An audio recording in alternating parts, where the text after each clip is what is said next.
Okay, so we're back in the shop. I've taken the doors out of the clamps, and what I've done is I've positioned them in front of the cabinet just to kind of see how they line up. I also checked to verify that the doors were square after the glue up.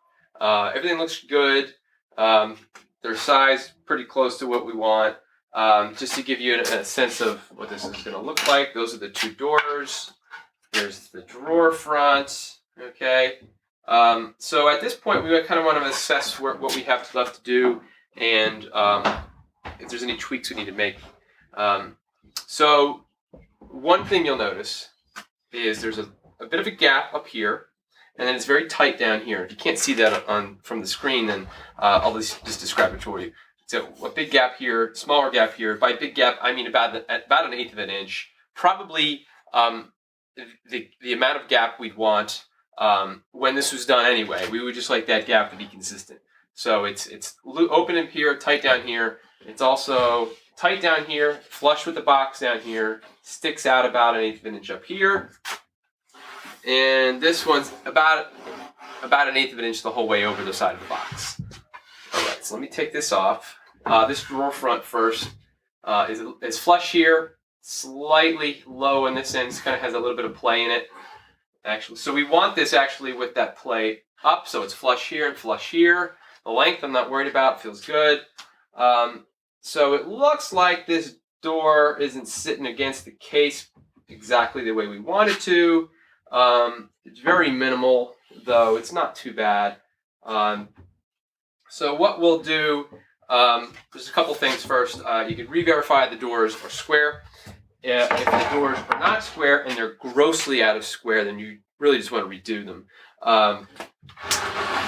If the box is out of square, there's not a whole lot we can do. You can mess around with, for instance, I actually measured this before doing this, and in the box, the doors are perfectly square. The box is slightly off, and that could affect this.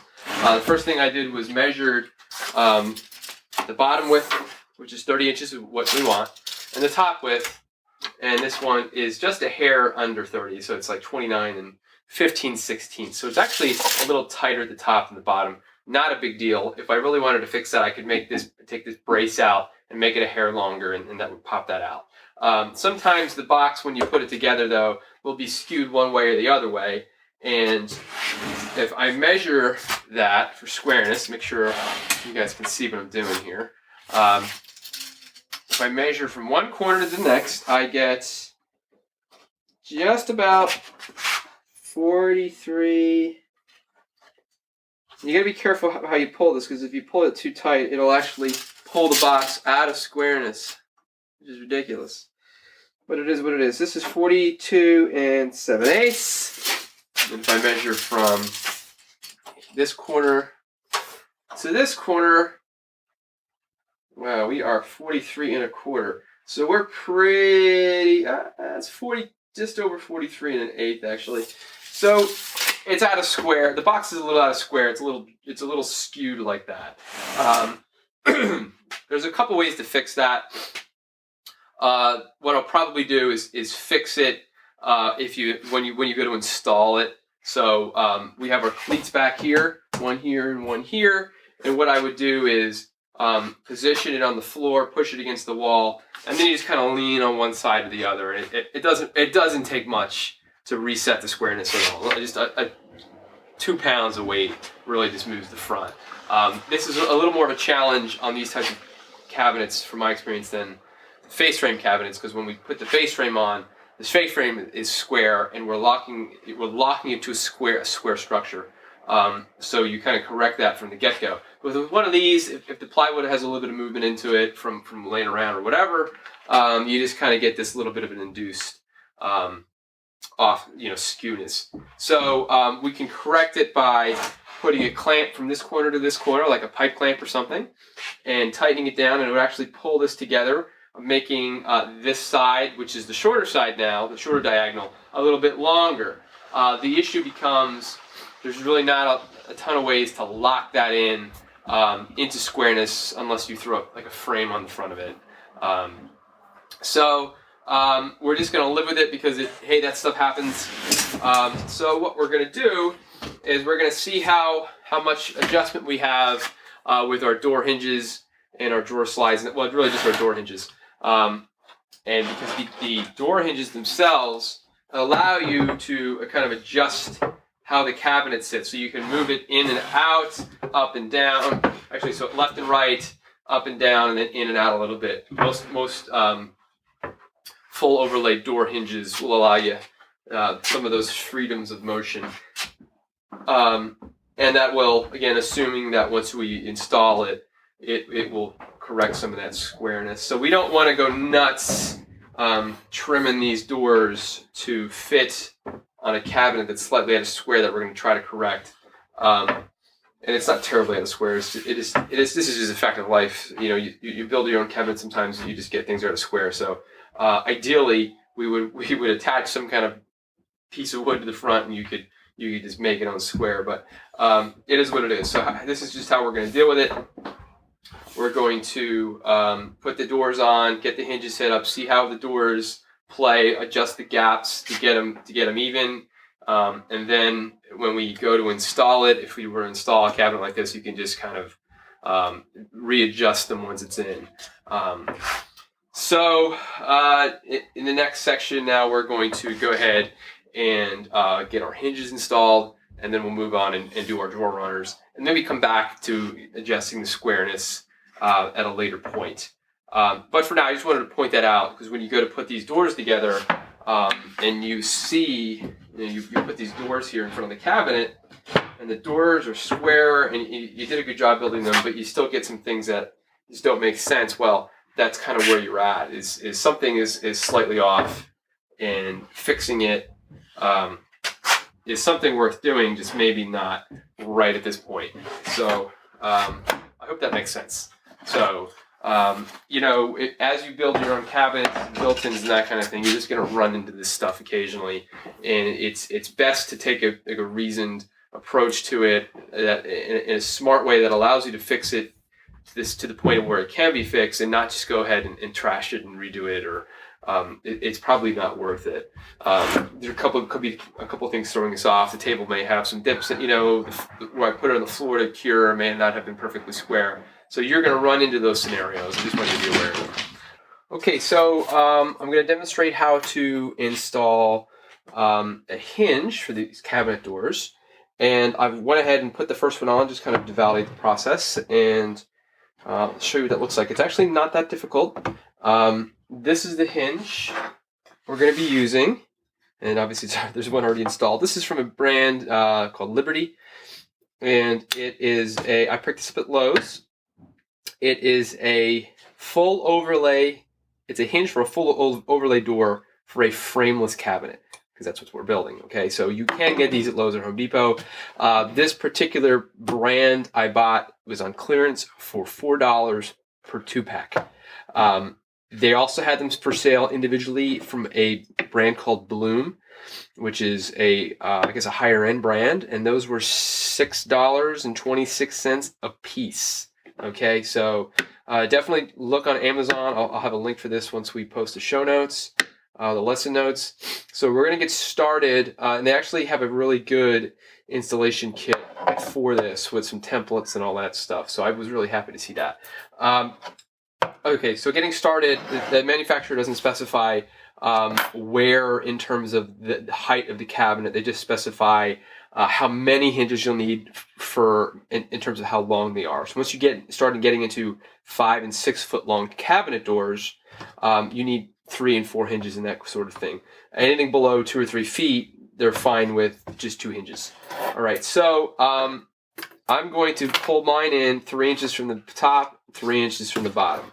So let's go ahead and mark 3 inches. All right, close enough. And next, I'm going to take a long straight edge, and this is the board that I know is nice and straight, and I'm going to square it up against the end of the door, and I'm going to line it up with that line.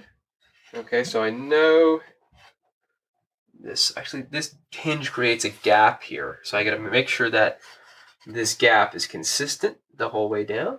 And yeah, it's actually pretty close to touching. It's a very small gap. and that this is square to the end of the door. All right, so what I can do is I can just basically transfer a line from my 3-inch mark into the cabinet. Okay? Right, now I have a line to go off of. Next, I'm going to take the templates they gave me, and one is a template for the door side. It provides a center hole with three indices, really. 2 for the holes for the small for the screws, and 1 for the Forstner bit we're going to be using. And it also has a line that they want you to line up against the edge of the cabinet door. So what I'm going to do is go ahead and line this up and make sure it's square to the edge of the door. That's lined up. Everything looks good. All right. And am I on my yeah? I'm on my 3 inches because I'm actually lining. There's actually a line here. Just move it down a hair. All right, that looks better. Move it out some. All right, you can tape this in place if you want to. I'm not going to. This is a punch, and this is, I've only really seen this used with metalworking. But what it does is it allowed me to put this against the index, and you push down, and it actually will mark the wood. You don't need to use one of these if you don't have one of these. You could use a compass, a nail, anything, a pen, pencil through these holes. That's fine. I'm just going to use this. Mark my 3 hole locations.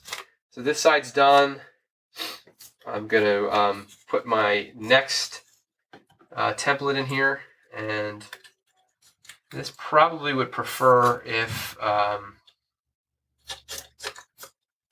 didn't have this door installed at the moment, but that's okay. So maybe give me a little more room, but that's all right. So same deal. You line it up with the line that goes into the cabinet. There's a line that wants you to mark where the front edge of the cabinet is. I want to make sure we're square. We're good. There's 2 indexes I got to mark. 1, 2, and I'm good there. All right. Next thing I'm going to do is take a 3 32" drill bit. This is specified in their procedures. And I'm going to drill the screw locations. I'm not going to go nuts. And my drill does not like holding on to drill bits. This is honestly the most challenging part of the procedure for me. Unbelievable. All right, put one there. Okay, then I'm going to drill these 2. They specify a depth. Meh. Just don't drill through it. All right, it came off. All right. Next, I'm going to use my Forstner bit. This is a 35 millimeter diameter drill bit. You can get these at home improvement stores. I might have ordered this one on Amazon, but it's got a nice sharp tip in the center to locate the center diameter, and I'm just going to line that up against that center hole and drill it with my drill. I am going to skip forward through this part because it takes a while for me to drill this, and this is not my favorite drill in the world, and it skips quite a bit. So it's going to take me a few minutes to drill this out. I'll know when to stop when this dark edge just about hits the depth of the hole.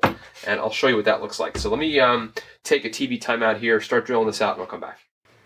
Okay, so we're back, and I've finished drilling this out, and you can see that when I put this drill bit in, the black part, the top part of this just sits proud of the hole. This would be much easier to do on a drill press. It's actually the preferred method of doing this in cabinet making, is to just set your door and push down on a drill press. I don't have a drill press set up at the moment, so you can do it by hand.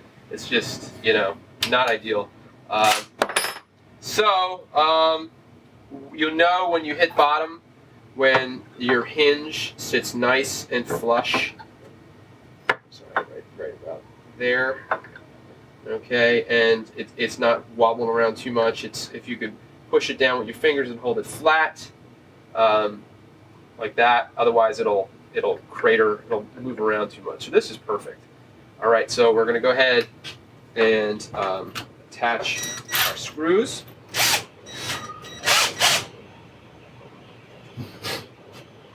They give you all the fasteners you need with these kits. So I'm going to get these started. I'm not going to sink them all away. That's a better way to do this, to make sure you get them both in now. Now that they've both been started.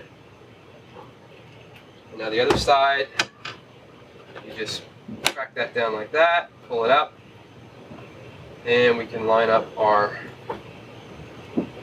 holes and the next couple screws.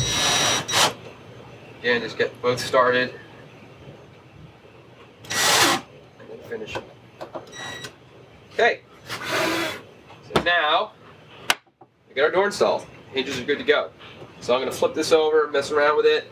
I'm going to rotate this. You see how I did this? Actually laying this frameless cabinet down made this a lot easier, putting it on its side. For a face frame cabinet, you could do that too. It's just a little harder, but we'll get to that when we get to the second set of cabinets. But for now, this is all you need.